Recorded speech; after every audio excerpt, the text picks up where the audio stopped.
Hi viewers, welcome back to another episode of Ed Break for Hyphenacy, the podcast where we talk about the business world, motivate business, lifestyle, motivation, and inspire people.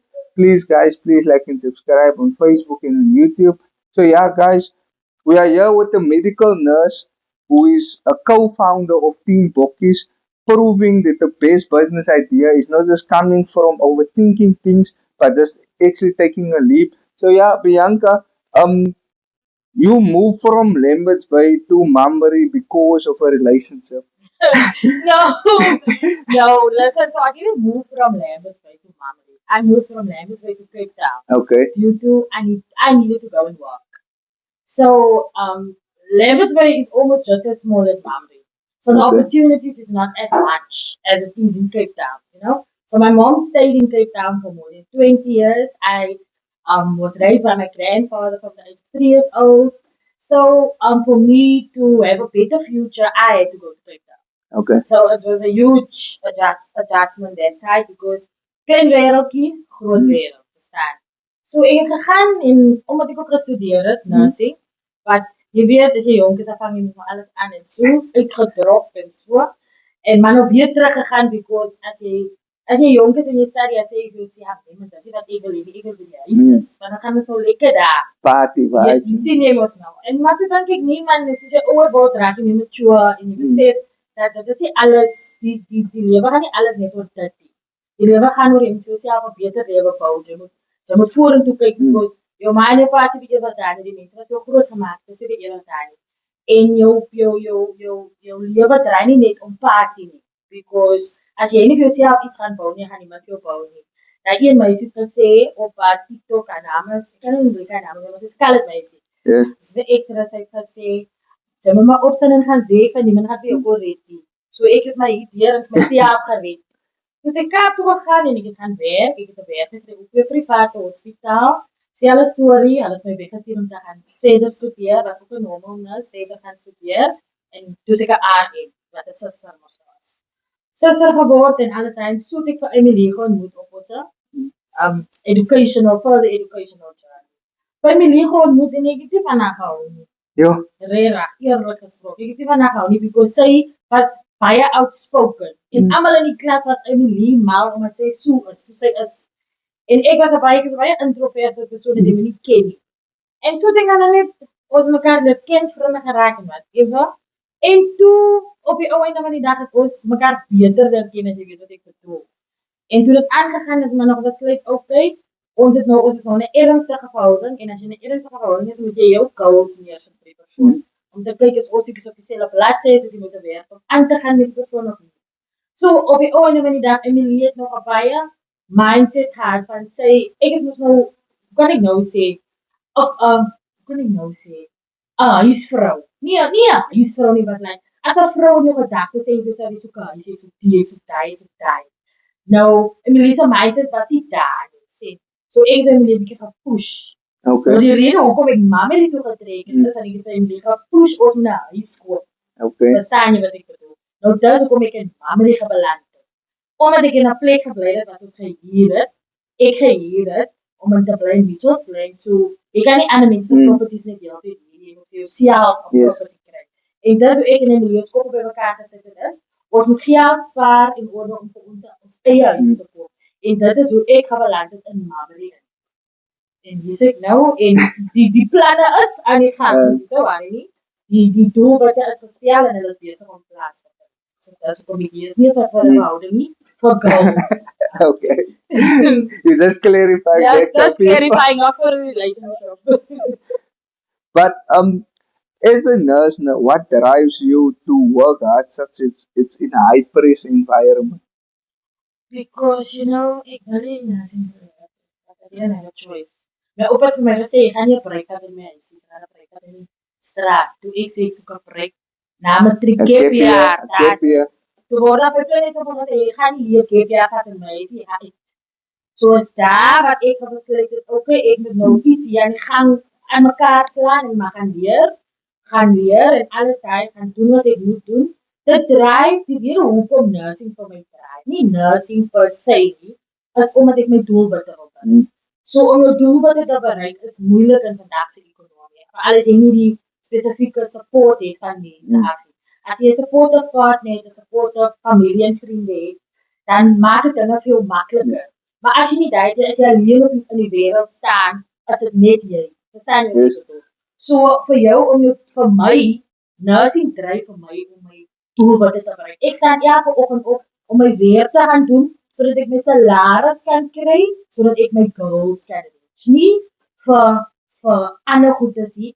En dan nursing is ook 'n ding, jy moet baie empathy hê met mense, Yes. as jy met mense werk. Jy moet 'n tipe van 'n liefde hê vir dit. As jy net sê byvoorbeeld, ek sal nie sê jy as sekere professies wat jy net opstaan agter 'n desk gaan sit en doen, jy net jou werk. Maar as jy in verpleging en werk is, it's baie challenging because jy moet jou emosies moet jy agterlos om iemand anders se emosies te accommodate in daai moment. Hulle het altyd vir ons geleer op nursing skool en sê hulle, as jy inkom by die werk, dan moet jou voete afskud. Jy moet jou probleme los by die huis. As jy uitstap by jou werk, kan jy maar weer jou moeilikheid optel en huis toe gaan. So jy kan nie met jou eie emosies werk toe gaan nie. So vir verpleging is dit jy moet compassion hê, jy moet empathy hê. So dit is 'n baie moeilike ding om te doen, want jy is maar net mens. So as jy afdag het, jy afdag. As jy 'n hartseer dag het, en ons almal 'n persoonlike lewe, en almal se persoonlike lewe het baie dinge aan. Maar om in so 'n high demand profession te wees is en jy soms dan kom jy huis toe met jou sadness. Dus ek werk in 'n mediese saal. So baie van ons pasiënte sterf af. Omdat ons 90 jaar is, 80 jaar is. So hulle gaan maar gou na die Here toe verstaan jy.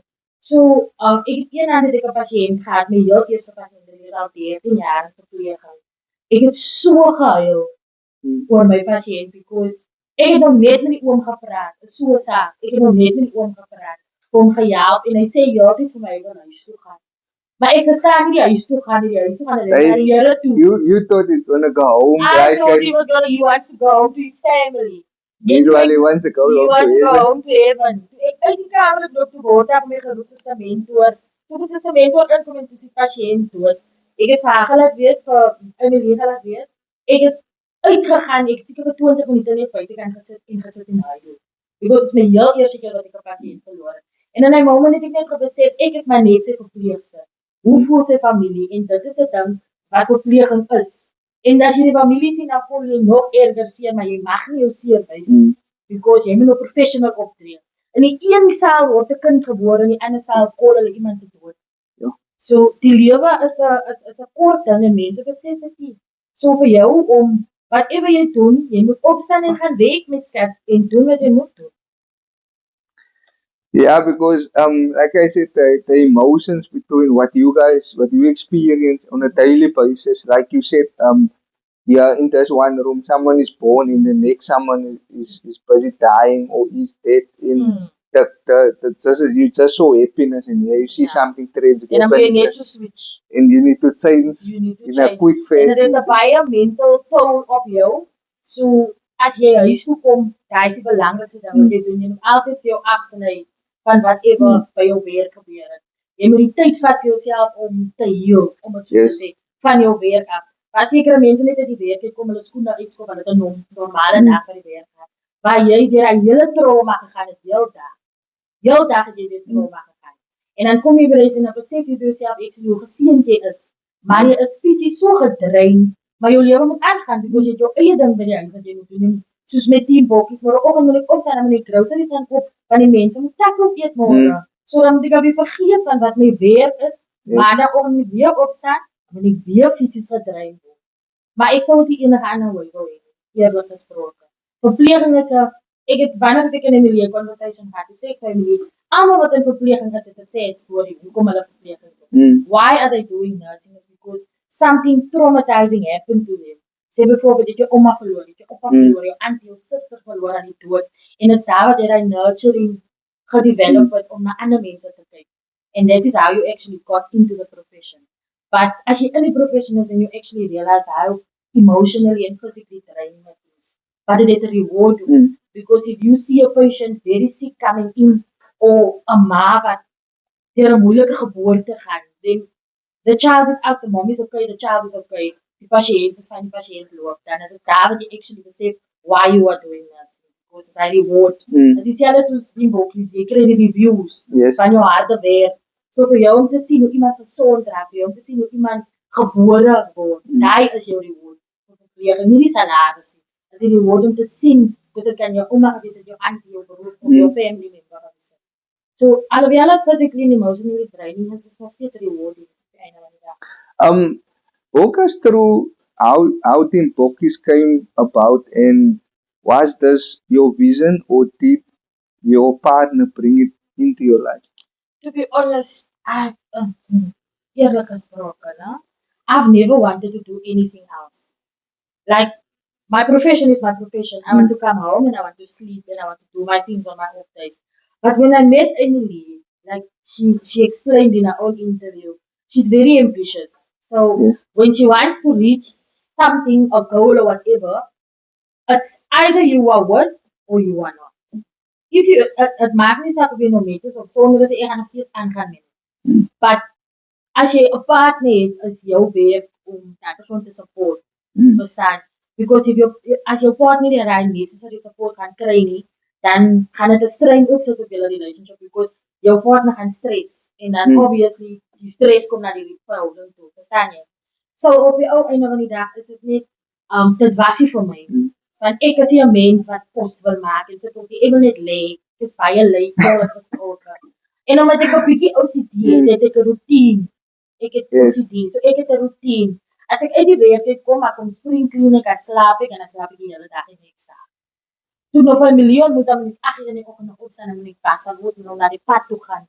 Ons moet nou Brackenfell, want ons moet stok gaan vir Team Pokkies. Maar Team Pokkies het vir ons so, het vir my ge-expose aan baie mense en mamma, omdat ek 'n inkomer is. So I don't know the people. Yes. So for me to be exposed to people where people In the community where people actually recognize me when I get into the bus or when I'm at the bus stop. Because and vandag se lewe kan jy nie meer alleen move nie. Yes. As jy buitekant The dangers alleen of outside. exactly the dangers of outside, you knowing people and being friendly towards other people and people knowing you is actually a benefit towards you.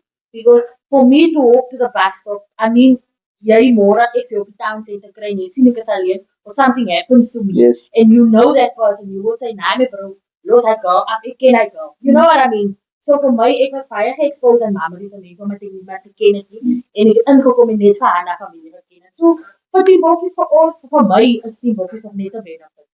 Nie vir die feit dat dit geld maak, of so, vir die feit dat dit my expose aan 'n community wat ek nog nooit unexposed was. Ek ken het van memory as perde in one way. Is al, ek van namens baie. Was that a spot you hang out? No, I've been planning for years to come to One Way. And there's 1 month that I had to come, it closed down and it's still closed. Yeah. So, but nou is ek hier so, en ek wag vir One Way. You are permanently. I'm permanently here and I'm still waiting for One Way.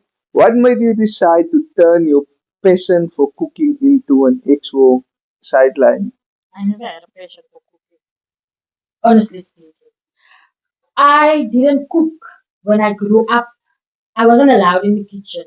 I was raised by my grandfather. So for him, it was like, I don't belong in the kitchen. I need to focus on my schoolwork. Okay. Even if I wanted to just peel the potatoes or brown the onions, he would be like, no, you don't belong in the kitchen.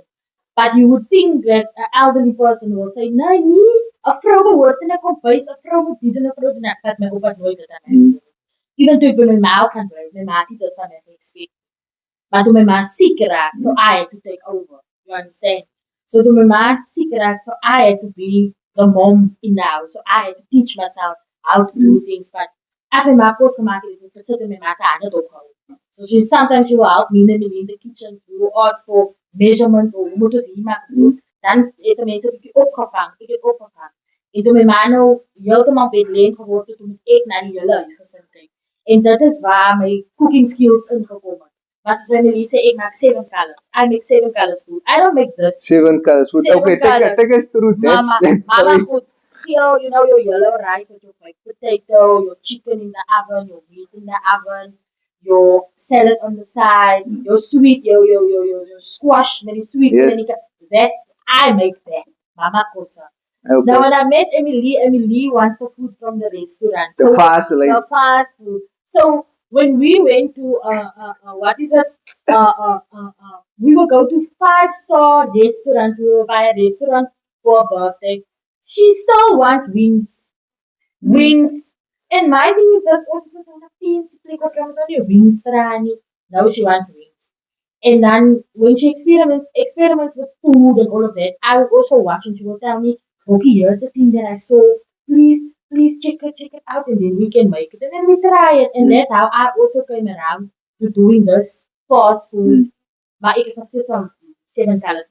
I love my 7 colors. You stick to it. I stick to it. But now, Everybody loves it. you like it. Are you like into also the spices and the stuff? Definitely. Is that your specialty in the Now, in the what tea? is so yes, what is Emily will send it to me, and Emily will say, okay, Pookie, make it your own. Or Pookie, here's the rate, you must make this. Give the sauce." mother touch or Yes. the 7 colors. Believe the love that comes from both of us. But met die bokkies is die ding wat it must be Emily and I. It can't be just Emily and it can't just be me. Because that's why it's so difficult for us to get staff Yes. and for her to work alone because the two of us we understand each other. We know when she sê byvoorbeeld as sy nou daai los in die house. So ek en Emily ons vul mekaar op in die bokkies en die tien. So if I leave something here, I know that Emily is going to continue. Or if she's going to leave something, then she knows I'll be able to do it. So daai is hoe ons ook iets weet met mekaar. En ons weet al wie is wie se job en wie is wie se job. So with the prepping and the stuff both of us do, and then many bestanddele, Emily, say she's the bestanddele girl. Ek is die symbol girl. You know? Oh, the symbol in the eco team bokkies ecosystem. Yes. So the circle of trust and of love. Passion. Natuurlijk. But like you said, like your one partner, she's like because you guys have a busy daily, the hyper is at the work, and you also need to like calm it down, the stress and all this stuff. So how you handling that is while you're doing the sideline hustle at the same time. Calming Emily down. Yes. You know, ne? That's why Emily can never just work, can never work without me because I'm the only person that understands. So if she has a meltdown, I will be angry for 10 minutes and I will tell her don't speak to me. And then after that, we are okay. You understand? Okay. Because ek verstaan vir haar sy meltdown het en sy crash out. You know? Sy noem het altyd 'n pitch fit. Sorry for the taal. So I understand and then probeer ons aan van dit af. But at that moment, she knows that she needs to have a crash out and it must be over with because ons is besig. We are busy doing the things for our clients. And for us in kwaad was te maak, then the sticker is lying that says, made with love. Alle stickers say made with love. So die kosse wat ons prepare vir die mense, and for me to keep her calm is knowing that everything is prepped, everything is in order, and it goes both ways. It's not only that I'm doing it for her, she's always also doing it for me. So Team Bokkies is a 50-50 street, ons mekaar ontmoet. Sometimes it's 30-70, because sometimes it's off days and on days, you know. Like a normal relationship. So Team Bokkies is a relationship. Bianca, I'm just talking about it. And viewers, we're gonna put it in now where we actually see a bit of action, how they do it in the kitchen.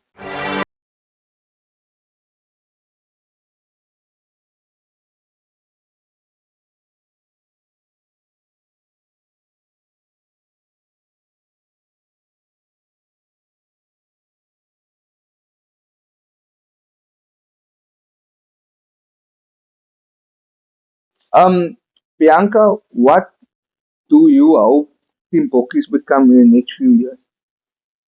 What was it the other night that I said I hope it's a restaurant? But then it just came out so quickly because omdat ons werk het, is dit 'n bietjie moeilik. It's a bit difficult to say where we want to see Team Bokkies and because there's something big that Emily is also busy with. Okay. So it's just like this Team Bokkies or eatery is not something that is consistent. You understand? Yes. So for you to have a consistency is for you to have your job. Where you know you have your salary at the end of the month. It doesn't matter how many clients or how many customers that company gets. At the end of the month, you know your money is going to be in. So it's a gamble because you can't just leave everything and then just start. You know, you need to weigh the options. But at the end of the day, if you're not going to try to do something for yourself, you won't know if it's going to succeed or if it's going to fail. So for Team Bokkies, I hope that she grows big. She will. And I hope that we actually learn like more with Team Bokkies because Team Bokkies het ook vir ons geleer patience. Net soos ons werk. Ons patience geleer, ons geleer hoe om actually a business te run, how to manage money, how to do this and how to do that. But ek weet Team Bokkies sal vir ons weer baie challenges nog sit, baie. En Team Bokkies gaan nog baie ver gaan because soos Emily ook gesê het dat al die kliënte sê hulle kan nie wag nie en dan gaan daai kliënt nog vir die mammy sê en vir die suster sê en so it's gonna grow bigger but for us we need to be more how can I say more prepared with regards Yes. to staff, equipment and all of that. But Team Bokkies is a priority for us but we have a lot of other things that we're also busy doing. So for now, Team Bokkies just now a normal order. In the next 4 or 5 years, maybe something bigger, like a track or something like that. But for now, we're just focusing on our own personal goals. Team Bokkies is something that just existed because Emily loves to make food and she loved it bringing food from Cape Town to Mamre because not everybody has the access to Yes. to restaurants and all of that and has the money to go. Like for instance, if you go out on a date, you have to pay 200 rand or 300 for petrol, and you must tip the waitress, you must pay for the food, and it's gonna work out 1,000 rand. Where you just on your doorstep, you get an 80 rand taco, 60 rand wings. You know what I mean? Yeah, but I hope Team Bokkies is gonna be big. I know it's gonna be big. She's the girl. She thinks she is. What would you tell young women in South Africa who feel like they have to choose between their career and their dreams? Make your dream your career. Make it your career. Because I feel, for me personally, I feel as women, we always need to work harder. Because Okay. people is always going to be like, no, you belong in the kitchen, you must look after your husband, you must look after your children. Hulle sien vir jou nie as 'n vrou individually. Hulle sien vir jou as 'n ma, as 'n vrou. So, like, for vroumense is expected to do so much more than males.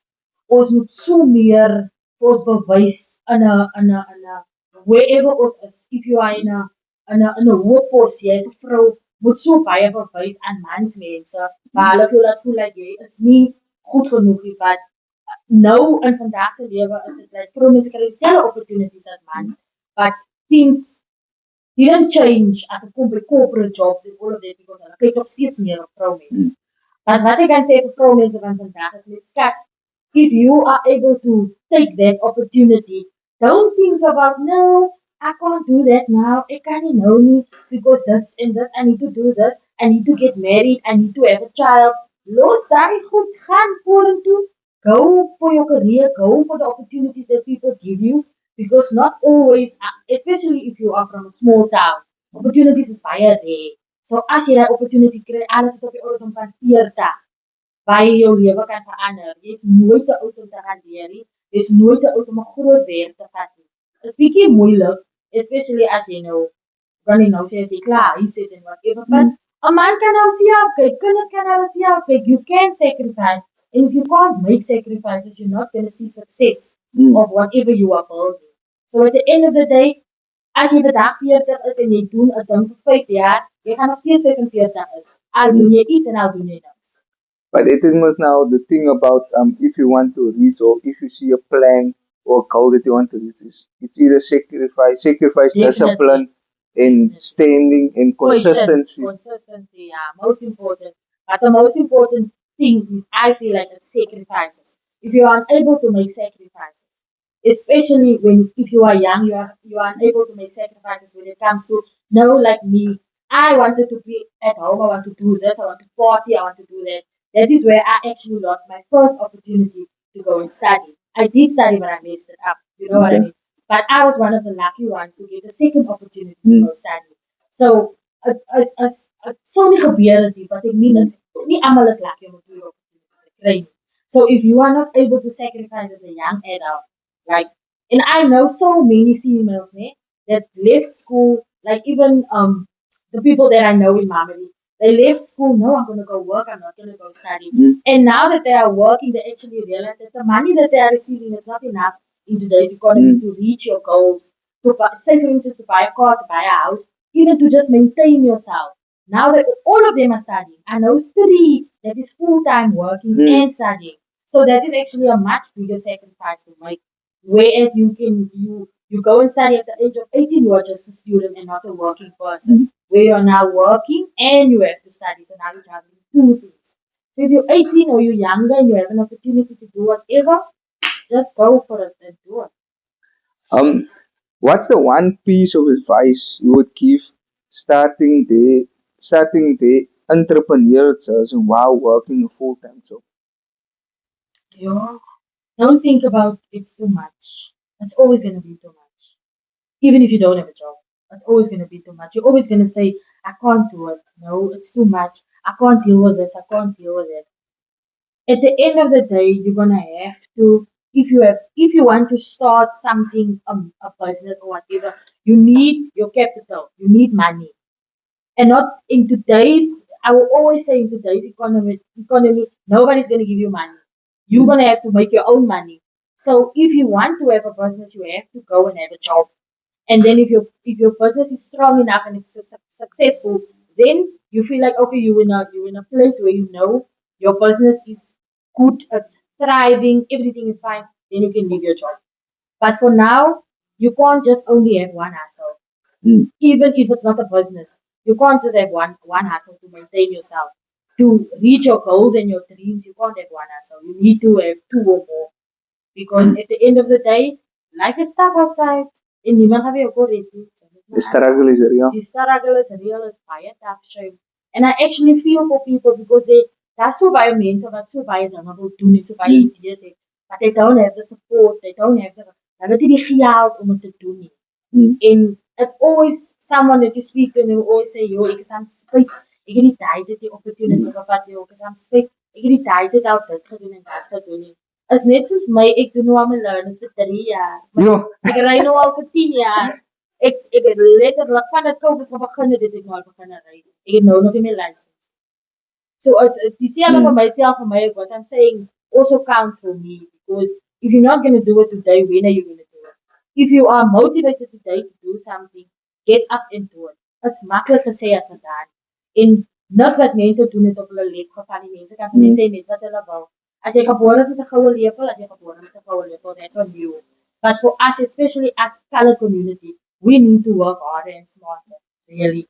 Because ons goedes word nie vir ons gegee nie. And nowadays, ons ouers werk nou nog tot op 65. Ja. Hulle kan nie eens meer vir jou support nie. They can't help you. En jy het in jou mindset, het jy nie gaan vir iemand my massa is bly. Jy gaan vir iemand so en my ma gaan vir my so. But soos ek gesê het, jou ouers lewe nie vir altyd nie. And us as colors, we need to really get up and go outside because ons word klaar op neergekyk as even if you just come with a dream and say hulle nie, hulle wil die geld steel of nie, hulle wil nou dit doen met die geld of so. Like for you to have to prove yourself to people, you need to work hard. You need to work hard. And you're not only proving yourself to people, you're proving yourself with jy bewys yourself and yourself. Om dit so te sê. Okay. Thank you, Bianca, for being Dankie, dankie. yeah, guys. Please, thank you for watching this show, and please like and subscribe. See you in the next episode. Sien julle by Team Bokkies, né? Next order will be at Team Bokkies Facebook. Dankie, bye.